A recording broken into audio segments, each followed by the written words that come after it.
त्यानंतर रायगडमधून आपले प्रतिनिधी भारत गोरेगावकर हे आपल्यासोबत जोडले गेले आहेत। तिथे जाऊयात। भारत, काय सांगाल? आपल्याला प्रचारादरम्यान रायगडमध्ये अनेक घडामोडी पाहायला मिळालेल्या होत्या, आरोप प्रत्यारोप झालेले होते, मतदानही पार पडलं आणि आज आहे निकालाचा दिवस। कशा पद्धतीची तयारी तुम्हाला दिसतीये?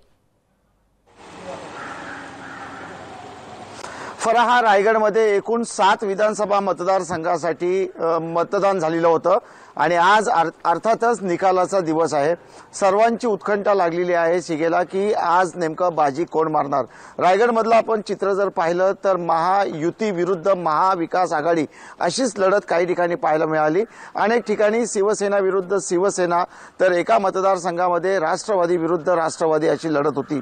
दिग्गजांची प्रतिष्ठा या निवडणुकीमध्ये पणाला लागली आहे, ज्याच्यामध्ये शिवसेनेचे पक्षप्रतोद विद्यमान आमदार भरत गोगावले, त्याचबरोबर महिला व बाल कल्याण मंत्री अदिती तटकरे, त्याचबरोबर यापूर्वी 3 वेळा निर्वाचित झालेले आमदार प्रशांत ठाकूर असतील, त्याचबरोबर महेंद्र दळवी, महेंद्र थोरवे, रवींद्र पाटील असे दिग्गज या निवडणुकीच्या रिंगणामध्ये आहेत। सध्या मतमोजणीच्या प्रक्रियेसाठी जिल्हा प्रशासन सज्ज झालंय। आपण दृश्यांमधून पाहू शकताय, अगदी सकाळी 6 वाजल्यापासून पोलीस प्रशासन सज्ज झालेले आहे।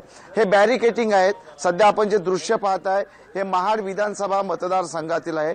महाड विधानसभा मतदारसंघामध्ये हाय व्होल्टेज लढत समजली जाते, कारण शिवसेनेचे पक्षप्रतोद भरत गोगावले हे 4थ्यांदा निवडणुकीला सामोरे गेलेले आहेत आणि त्यांच्या समोर उद्धव बाळासाहेब ठाकरे शिवसेनेच्या स्नेहल जगताप या उमेदवार आहेत आणि ही लढत अटीतटीची होईल अशा अटकळी मांडल्या जात आहेत। त्यामुळे या ठिकाणी चोख पोलीस बंदोबस्त ठेवण्यात आलेला आहे। राज्यातील पोलिसांसोबतच गोवा राज्याचे पोलीस, गुजरातचे पोलीस या ठिकाणी बंदोबस्तासाठी तैनात करणार आहेत। एकूणच बरोबर 8 वाजता मतमोजणीला सुरुवात होणार आहे। साधारणतः पहिला कल हा 8:30 पर्यंत येणे अपेक्षित आहे आणि आपलं याच गोष्टींवरती लक्ष राहणार आहे की रायगडमधल्या ज्या 7 जागा आहेत किंबहुना कोकणामधल्या ज्या 15 जागा आहेत, या जागांवरती कोण आघाडी घेतोय, कोण पुढे राहतोय, कोण पिछाडीवर राहील, याचेच अपडेट आपल्याकडे सर्वात आधी पोहोचण्याचा प्रयत्न या ठिकाणी आपला सातत्याने राहणार आहे। निश्चितच भारत, आणि त्याचबरोबर रायगडमधल्या अनेक दिग्गजांची प्रतिष्ठा पणाला लागल्याचं आपल्याला पाहायला मिळते, त्यामुळे